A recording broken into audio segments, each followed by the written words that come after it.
Hello everyone, my name is Jessie Skinner and you're listening to A Healthy Imagination. On this show, I'll explore how to be creative while being mindful of your own mental, physical, and spiritual well-being.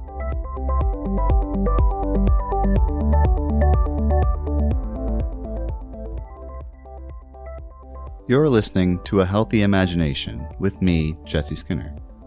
On this episode, entitled Finding Your Thing, we'll talk about finding the right outlet for your own creativity. A few days ago, I read a news article about how the Golden State Warriors NBA team plans to expand its franchise into a record label and a film studio. If a basketball team can also produce hit songs and blockbuster movies, I wondered, what am I doing just writing all day? Should I turn my short stories into a podcast and then turn that podcast into a streaming television series? What happens if someone else writes fan fiction about my television series? Will my fictional universe collapse into a singularity? All joking aside, when it comes to creative expression, sometimes the possibilities can feel overwhelming. Even for those living within limited means, the impulse to write, or draw, or sing, or build something isn't always consistent. We may wonder, what's my thing anyway? And never come up with a clear answer, even after years of trying. Through mass media, we are presented with an idea of creativity that allows the same person to sell out concert tours, and star in movies, and promote fast food, and so on, as the most popular creative icons become multi-platform brands.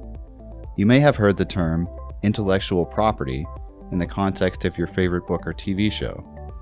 In short, it's the reason you can buy a banana at the grocery store with an Iron Man sticker on it, even though Iron Man's interest in bananas has heretofore remained largely unexplored in movies and comic books.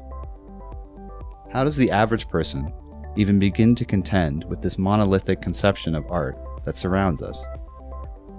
The answer is not to imagine the relationship between art and produce, but to find the right outlet for your own ideas.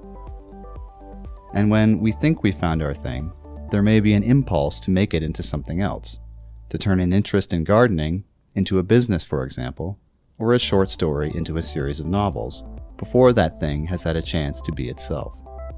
My advice is to treat any creative outlet like you would a friend. Get to know it. Let it tell you what it wants to become.